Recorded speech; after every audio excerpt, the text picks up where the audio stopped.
السلام علیکم ورحمۃ اللہ وبرکاتہ۔ عزیز طلباء و طالبات، کان اسکول اینڈ کالج کی جانب سے آپ کی خدمت میں ایک نیا لیکچر لے کر حاضر ہوئے ہیں، اور عزیز طلباء و طالبات، محمد حسین آزاد کا لکھا ہوا مضمون انسان کسی حال میں خوش نہیں رہتا، یہ نرنگ خیال تصنیف ہیں حسین آزاد کی۔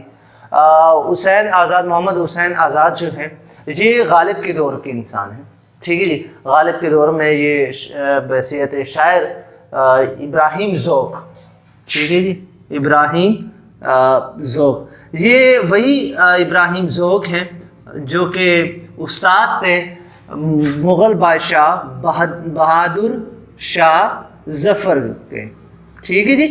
بہادر شاہ ظفر کے کون تھے؟ یہ استاد تھے، اور ساتھ ہی ساتھ حسین آزاد کے بھی کون تھے؟ استاد تھے، ٹھیک ہے جی۔ اور ساتھ ہی ساتھ آپ کو یہ بھی بتاتا چلوں کہ تاریخ پیدائش، ولادت اور وفات، ہمیشہ طلباء یہ خیال رکھیں کہ اب آپ چونکہ نامی جماعت میں آ چکے ہیں تو یہاں پر ان چیزوں کا خیال رکھا جاتا ہے، وفات اور ولادت۔ ممکن ہے امتحانات میں آپ سے پوچھا جائے کہ بھائی محمد حسین آزاد کب پیدا ہوئے تھے، تو کم از کم آپ کو تاریخ پیدائش پتہ ہونی چاہیے۔ 1830، ٹھیک ہے، 1830 میں پیدا ہوئے اور وفات پائی 1910 میں۔ اور ساتھ ہی ساتھ ہمیں یہ جو تعارف ہوتا ہے کسی بھی شاعر، کسی بھی ادیب کا جو تعارف ہوتا ہے اس کے مضمون سے قبل، وہ زیادہ سے زیادہ آپ کوشش کیا کریں کہ اسے پڑھ لیا کریں اور اسے اپنے ذہن میں بٹھائیں، ذہن نشین کیا کریں۔ ذہن نشین کرنے کے بعد آپ کو کیا ہوگا کہ آپ کو اگر کوئی بھی سوالات آبجیکٹو ٹائپ میکسیمم یہی سے آتے ہیں MCQs، تو آپ کے ذہن میں یہی چیزیں ہونی چاہیے۔ اب ٹاپک کون سا ہے؟ انسان کسی حال میں خوش نہیں رہتا۔ انسان کی یہ نفسیات ہیں، ٹھیک ہے جی، انسان کی یہ نفسیات ہیں، سائیکی ہے انسان کی کہ وہ خوش نہیں رہتا، ٹھیک ہے جی۔ بہادر شاہ ظفر کا ایک شعر ہے اسی کتاب میں آپ کے، جو کہ بہادر شاہ ظفر کا نہیں، سیماب اکبر آبادی کا ہے، ٹھیک ہے، سیماب اکبر آبادی۔ کون سا شعر ہے جی؟ عمر دراز مانگ کے لائے تھے 4 دن، 2 آرزو میں کٹ گئے 2 انتظار میں۔ اب یہ شعر کس کا ہے؟ سیماب اکبر آبادی کا ہے، لیکن اس پر ہم نے چونکہ بحث نہیں کرنی، ٹھیک ہے، بہادر شاہ ظفر کو ہم نہیں پڑھ رہے، آج حسین آزاد کے حوالے سے گفتگو ہو رہی ہے، اور انسان کسی حال میں خوش نہیں رہتا۔ سیماب اکبر آبادی کا یہ شعر میں نے اس وجہ سے یہاں پہ کوٹ کیا کہ آپ کو پتہ چلے انسان عمر دراز مانگ کے لائے تھے 4 دن، 2 آرزو میں کٹ گئے 2 انتظار میں۔ انسان جو ہے مکمل طور پر انسان کی زندگی ایک سرکل کی طرح ہے، دیکھنی چاہیے۔ خواہش، ٹھیک ہے جی، تکمیل، پھر کیا ہوتا ہے؟ خواہش، پھر اس کے بعد تکمیل، یوں زندگی اس کی گول گھوم رہی ہوتی ہے اور آخر کار ختم ہو جاتا ہے۔ اور اللہ تعالیٰ نے بھی یہی فرمایا سورۃ التکاثر میں، الہاکم التکاثر حتی زرتم المقابر، انسان حرص کرتا ہی جاتا ہے اور بالآخر قبر تک پہنچ جاتا ہے۔ انسان حرص کر رہا ہوتا ہے، کسی حال میں خوش نہیں رہتا۔ اگر انسان جو بھی حالت، ٹھیک ہے جی، اگر زوال ہے تب بھی خوش ہو، کمال ہے تب بھی خوش ہو، ٹھیک ہے جی، یہ زندگی کا حصہ ہے۔ رات ہوگی تو ممکن ہے دن آنا، رات ہوگی تو دن آئے گا، خزان ہے تو بہار ہوگی، ٹھیک ہے جی۔ اگر خزان نہیں ہوگا تو بہار کہاں سے آئے گی؟ رات نہیں ہوگی تو دن کہاں سے نکلے گا؟ یہ انسان کو سمجھ لینا چاہیے، جو بھی حالت ہے اس پر انسان کو شکر ادا کرنا چاہیے۔ نرنگ خیال، انشائیہ بھی ہم اسے کہہ سکتے ہیں، کسی حد تک ہلکا پھلکا مضمون ہوتا ہے یہ انشائیہ، اور باقاعدہ طور پر انشاء پردازی کی ابتدا ڈاکٹر وزیر آغا صاحب نے کی ہے، جسے بھی یہ بھی نزدیکی رہا ہے۔ حسین آزاد کا یہ مضمون انسان کسی حال میں خوش نہیں رہتا۔ اب اس میں بہت ساری باتیں ہیں، لیکن جو مین پوائنٹ سے جو سوالات ہیں جو آپ کی کتاب میں، وہ ہیں اشتہار سلطان افلاک سے کون سا اشتہار جاری ہوا تھا؟ یہ افلاک کہتے ہیں فلک سے نکلا ہے، فلک آسمان کو کہتے ہیں۔ سلطان بادشاہ، ٹھیک ہے، یہ انہوں نے اپنی ایک ترکیب استعمال کی اور بڑی خوبصورت ہے۔ تو کون سا اشتہار جاری ہوا تھا؟ سلطان افلاک کے دربار سے، سلطان افلاک کے دربار سے یہ اشتہار جاری ہوا تھا کہ تمام لوگ، تمام انسان فلاں میدان میں آ جائیں اور جو بھی ان کی مصیبتیں ہیں وہ اسے ڈھول سکتے ہیں، وہ اپنے سر سے اسے اتار سکتے ہیں۔ تو ایک ایک کر کے تمام لوگ آتے گئے اور اپنی مصیبتیں، اپنی تکلیفیں پھینکتے گئے، ٹھیک ہے جی۔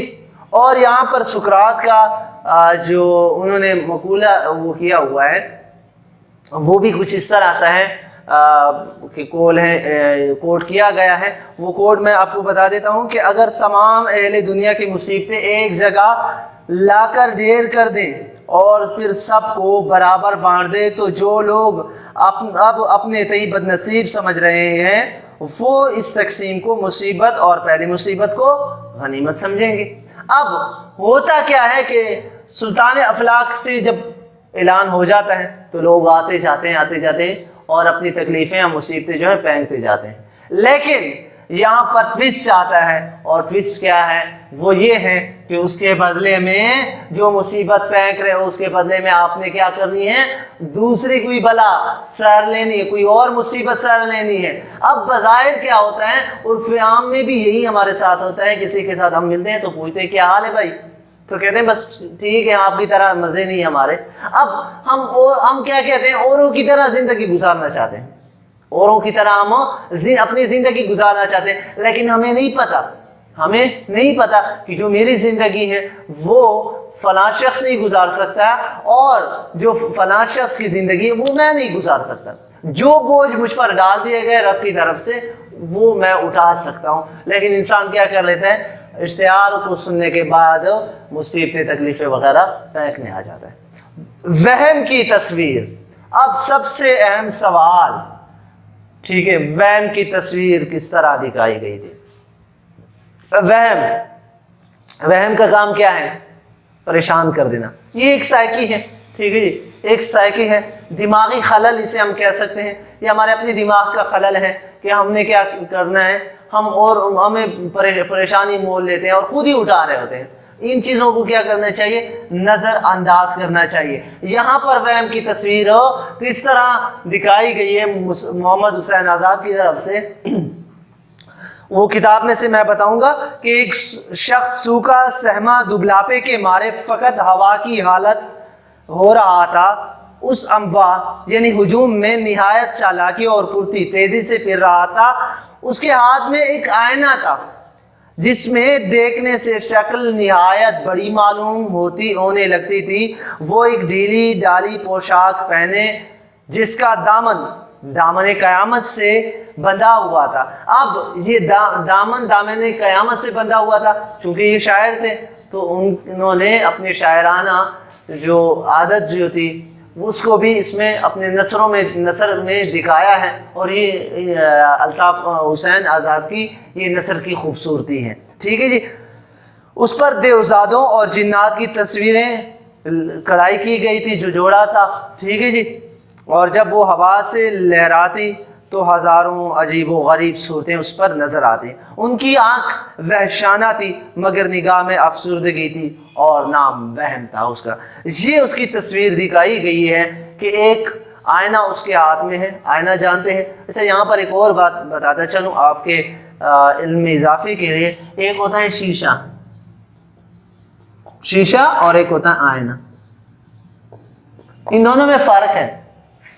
آئینہ جس میں آپ کا اپنا عکس دکھایا جا سکتا ہے، اور شیشے میں آپ کا عکس نہیں دکھایا جا سکتا، گلاس جسے کہتے ہیں، ٹھیک ہے، یہ مرر اور گلاس کا فرق ہے۔ تو یاد رہے، اگر کوئی کہے کہ شیشہ اپنا چہرہ شیشے میں دیکھ لو تو اسے کہنا کہ بھائی صاحب شیشے میں چہرہ نہیں دکھتا، ٹھیک ہے، آئینے میں دکھتا ہے۔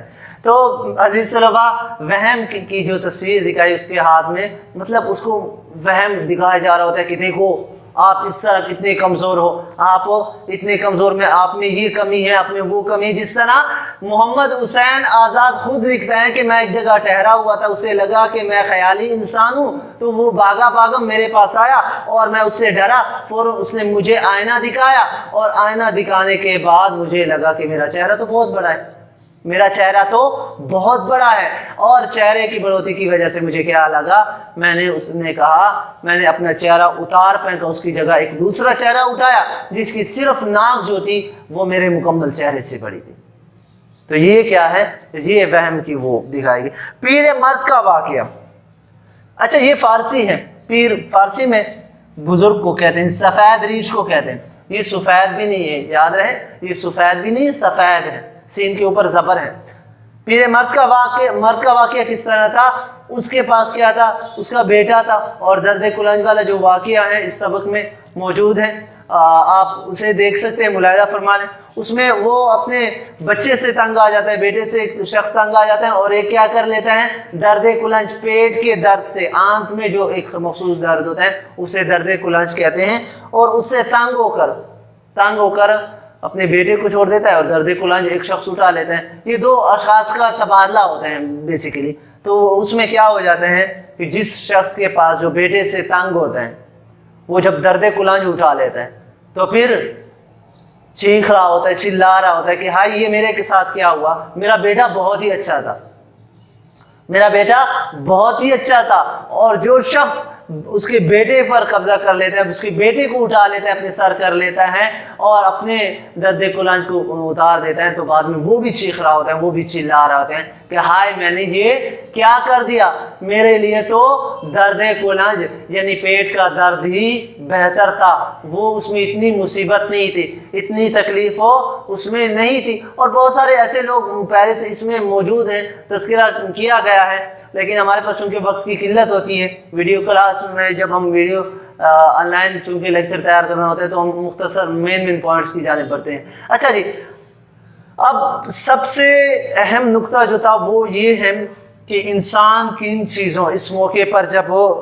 فرصت تھی, انسان کے پاس وقت کا اجازت مل چکی تھی, تو انسان کون سی ایسی عادت جو آپ وہ دور کرنا چاہتا تھا اس موقع پر آسانی سے وہ ختم کر سکتا تھا. تو عزیز طلباء وہ یہ تھی کہ انسان کے اندر بہت ساری بری عادتیں ہوتی ہیں.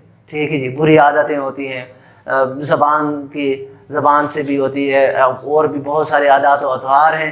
ٹھیک ہے جی, جو ہم نے اپنائے ہوئے ہیں. تو موقع یہ تھا کہ اس وقت پر انسان ان چیزوں کو ہٹا دیتا تھا جو اس کے اندر بری عادتیں تھی, بری خصلتیں جو تھی, ٹھیک ہے جی, وہ اتار دیتا. لیکن روحانی طور پر کسی نے اس طرف توجہ نہیں دی. روحانی طور پر ہم نہیں سنوارنا چاہتے, بلکہ کیا کر رہے ہوتے ہیں, جو ہماری عادتیں جسمانی انہیں ہم بنانا چاہتے ہیں. وہ ایک چھوٹا سا لطیفہ سنا کے لیکچر وائنڈ اپ کرتا ہوں. وہ ایک شخص تھا, تصویریں نکالنے والا تھا.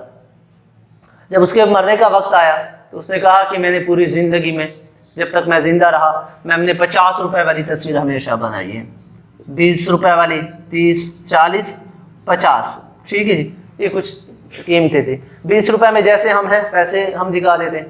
ٹھیک ہے جی, اور 30 روپے میں کیا جو ہمارے اندر ہے وہ دکھانا, اور 50 روپے میں کیسے تھا کہ جو ہم لوگوں کو جیسے خود کو دکھانا چاہتے ہیں. تو پوری زندگی لوگ کیا کرتے رہے, مجھ سے 50 روپے والی تصویر بناتے رہے, اپنے اصل کو چھپا رہے تھے.